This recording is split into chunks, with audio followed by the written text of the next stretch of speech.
Yeah, inmendham video. Yay. Yeah, it's a little tough making videos, sorry.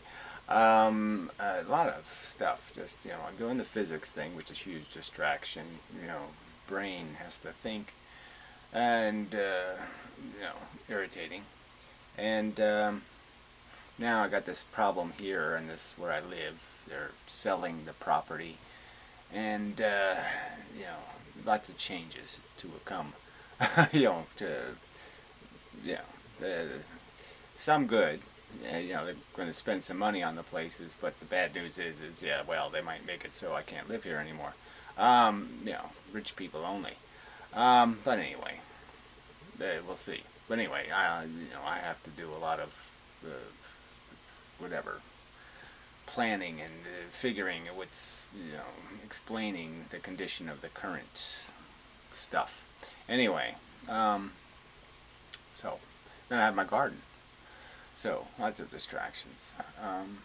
Yeah, anyway, just explaining why I'm just not as I should be. Am usually. It's whatever.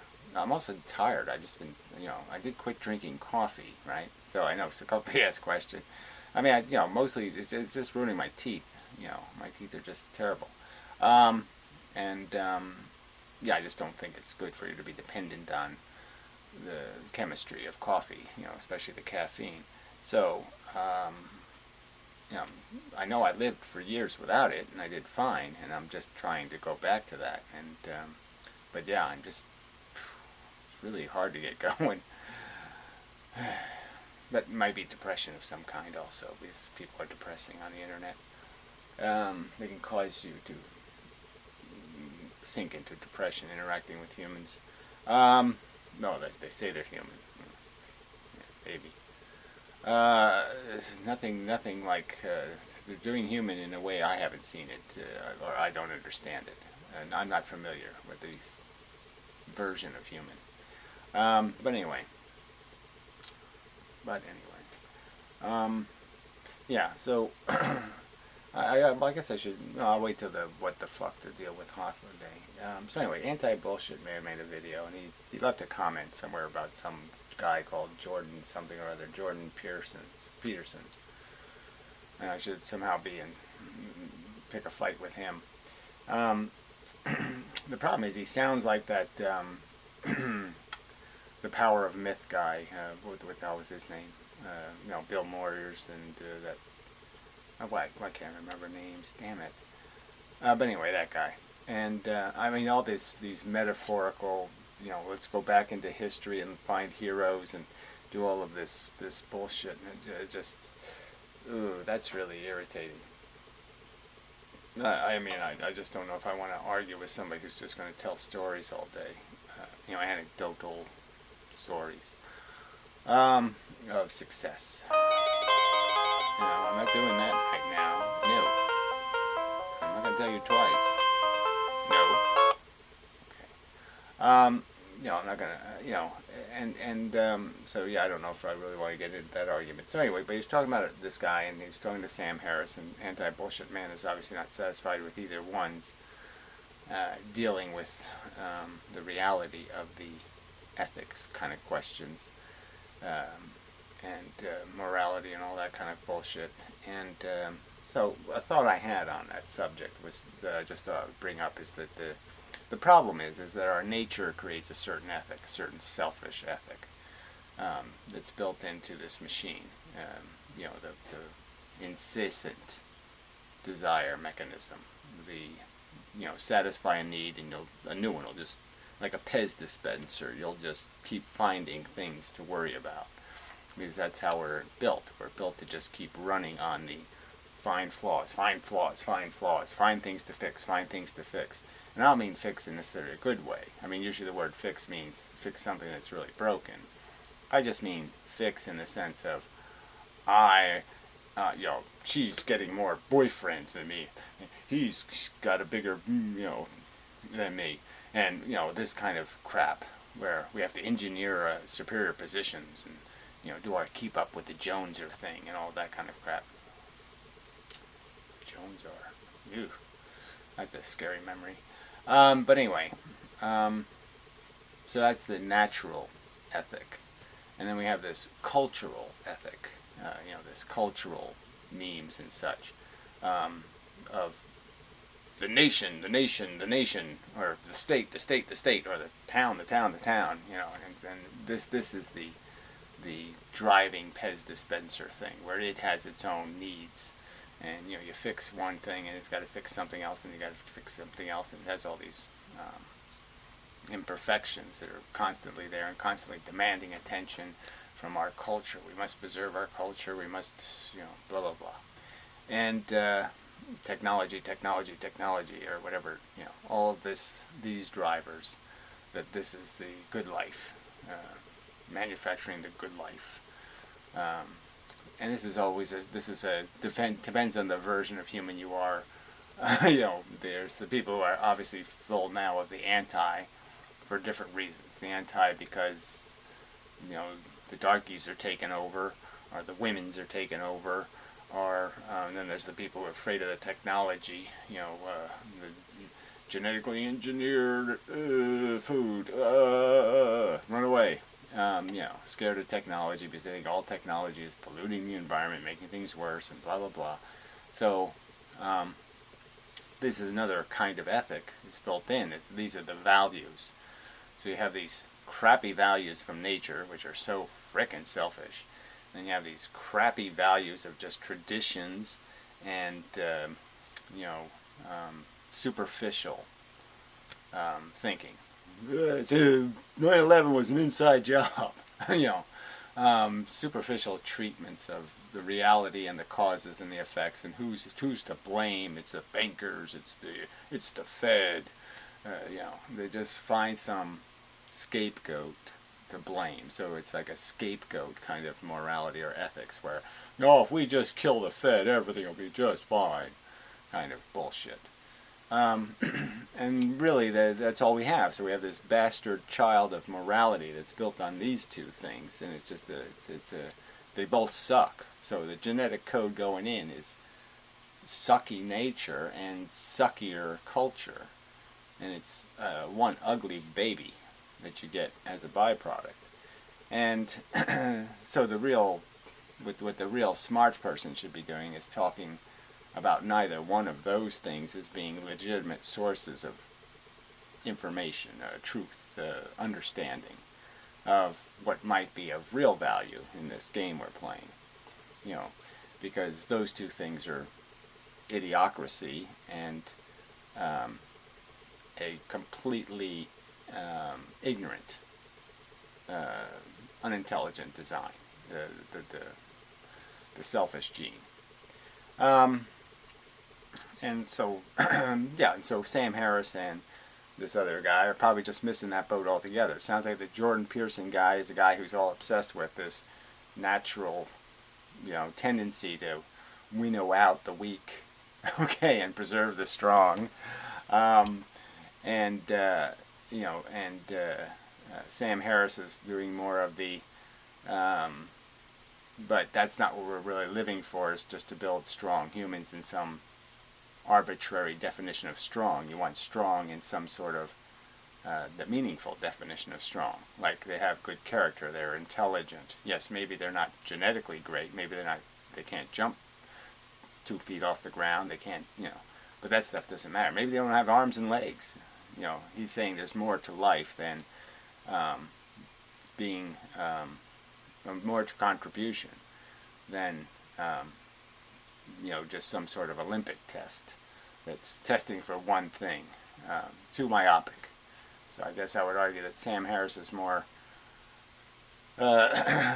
capable of appreciating there's different roads to a good solution, and the one guy is just kind of saying, no, you got to do it this winnowing way, you got to do it this kill the weak way, or something like that, metaphorically.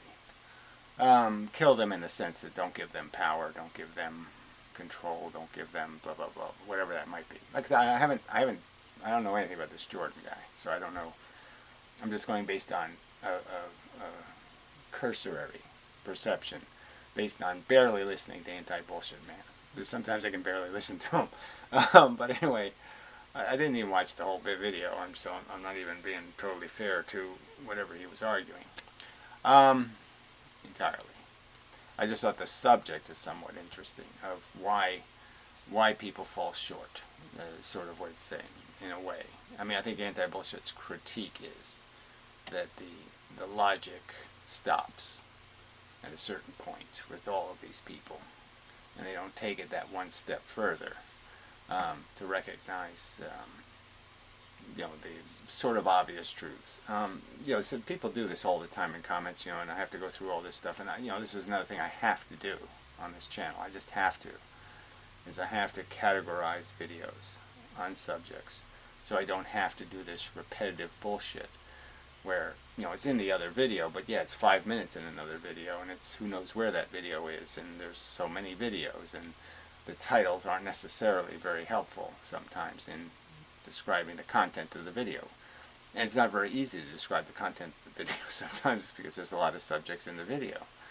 But yeah, I have to be more methodical, as I've tried to do in the past by isolating it to words and subjects, and I'll try to do that. Just be more technical in the provision of my argument in terms of having a way of finding it. So anyway, the point was that somebody made a comment. Oh, what the hell? Now I forgot the relevance of the comment. I was going to comment about the comment. Come to me or not. Yeah, I'm just too distracted, so I guess I'll just continue and hopefully it'll pop into awareness of what the point I wanted to make about that common argument that keeps coming back. Yeah, it has to do with intelligence. Yeah, and so he was diminishing the capacity of bugs to be significant because again he thinks the value of our experience, the quality of our life, is somehow dependent on our intelligence. And I think somebody can logically understand that you don't have to be very intelligent to be afraid, terrified, and to feel sensations. It's not an intellectual function, and that the basic function of reward and punishment, which is sensation, would have to be one of the rudimentary functions to the capacity for reasoning to mean anything. Logic and reasoning doesn't mean anything if you already don't have a system that has identified value. So the way to identify value is to create sensation. So this argument that somehow animals are less sensate, less capable of having a rich experience as a sensation, you're fooling yourselves.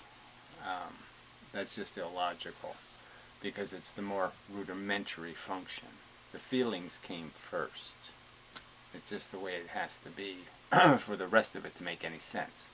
The rest of it doesn't have any value. Your neurons, your thinking process has no functional utility if you don't have the motivating mechanism, and more importantly, the mechanism that establishes importance, value, need, passion, and that sensation that does that. But this is one of these cultural memes. This is just cultural rubbish. People have traditionally lived with this notion that the animals were made by God for our utility, and they really haven't gotten up to speed in terms of thinking it in the real terms, which are, these are just our relatives, and they're basically our autistic nephews or something, you could call them. Our nephews are autistic and retarded, so they're dumb and they're fucked up, but there's absolutely nothing about that that means they don't panic, and they don't have fear, and they don't have terror, and they don't have pain. There's nothing in that. And so how are you treating your family here on this planet? They're not, the animals weren't placed here for your utility. I mean, if you're an atheist, that's an idiotic notion to still have in your head, that they somehow are here for you to use and to make into rugs and shit. They're your ancestors. They're where you came from. They're your people, so to speak. And the fact is they're just as much real in terms of their value, the value of their experience, And the only thing that's different is they don't do the 2 plus 2 thing. And they don't do the let's have a conversation about our symbolic representations of our life experience. But they are experiencing. Alright. And that's a big fucking problem. And it's a big huge void, and a black hole of dumbness that exists in all socially acceptable populist conversations about ethics and our dilemma here on Earth, is that imbecility of not recognizing what really has value. And you could even, and look, all the religious crap just gets so much in the way, because yes, we're not really, realistically, people just have this whole gushy, mushy feeling about, oh, babies and fetuses and all this stuff. But yeah, if it's a gorilla fetus, somehow it's not a fetus that matters. I mean, it just doesn't make any sense. That we're not judging things based on what they are. We're judging them based on some traditional, notional pile of crap that doesn't have anything to do with what's really happening here. So the underlying theme to all this is when you go down to, like, Anti-Bullshit Man doesn't like, so he uses all these terms for these people and puts them to consequentialist and value ethicist and all this kind of shit. And that just, I mean, I'm not willing to get up to speed in all that bullshit vernacular. But there seems to be a big disconnect between me and him, in the sense that I just say the absolute is the absolute. The end result, the net product, is all the thing that matters. And, you know, we can do this social contract kind of thing and say, okay, we must have a social contract. And I guess I would concede, yes, that's true. But if push comes to shove, in the sense that you really have something at huge stake, a value of huge, like that black hole of protecting animals, some kind of huge thing of value that's just been ignored by our bad memes, ideas, notions, then violating the social contract is entirely legitimate for that purpose. And so, like, he's kind of offended by the idea that I would say that if you could, say, eradicate all of the sentient organisms, all of the animal organisms on Earth with some simple act that required just one organism to be tortured, one Jesus Christ to nail to a cross, he would find that objectionable, that you would impose on that one for this greater good. I think that's his bent. And to me, that's just a social contract violation. And that in truth, if you're certain of the outcome, and you have good reason for it, and there's nothing in your logic that you can find to be suspect, it would be a huge crime not to take advantage of the great deal you've been offered, you know, to damage one thing, to prevent damage to a zillion others. That kind of thing. Anyway, that's a paraphrase of what I think has been some disagreements with me and him in the past. Because I don't think the social contract is just utility. So until one of us gets a big enough gun and has enough confidence to be the dictator about it, you know, legitimate confidence. I mean, it's the minute you're resorting to propaganda or doing anything dishonest to defend your philosophy, well, then you don't have a legitimate claim to jumping the social contract. But the truth is, if you can prevent some horrible future by committing some minor crime against the social contract, I think you do have an obligation to act. Yeah.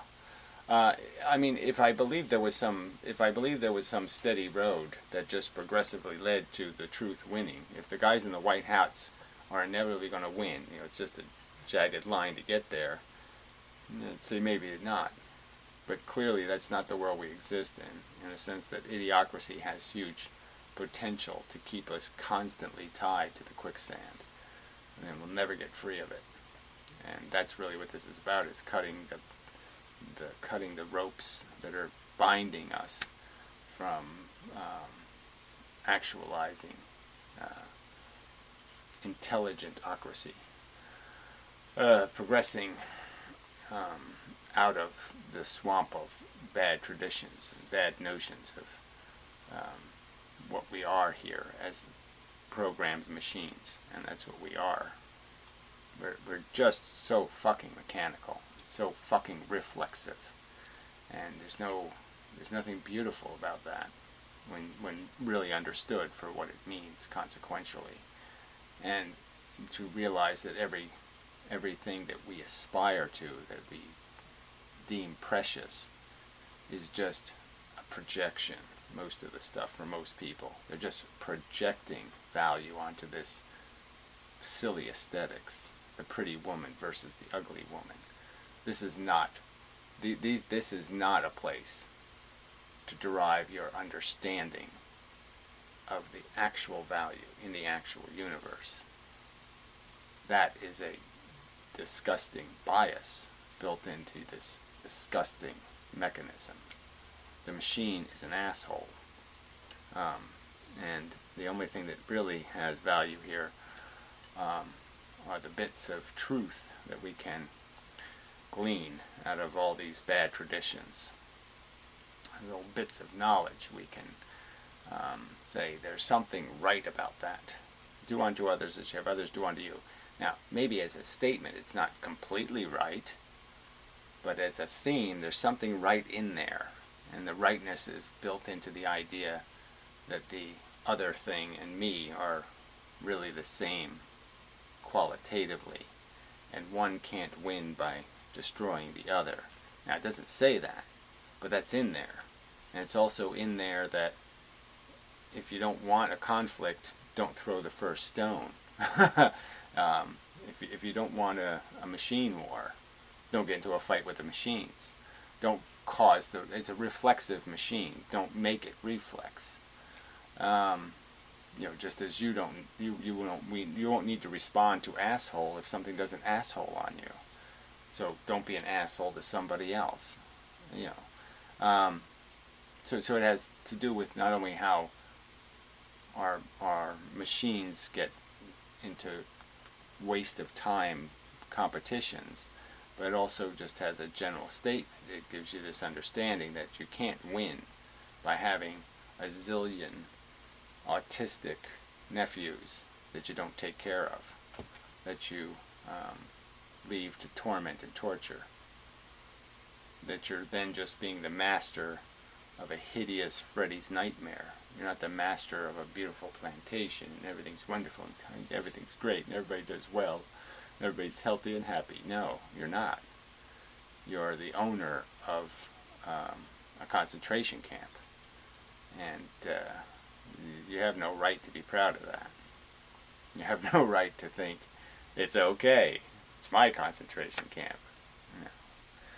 So anyway, so I don't know. I could ramble on for an awful long time, but I guess the point I'm getting to is that the higher order philosophy is once you do recognize that you're just a program machine and that the programming can be anything, just about. We can program children into being any kind of human.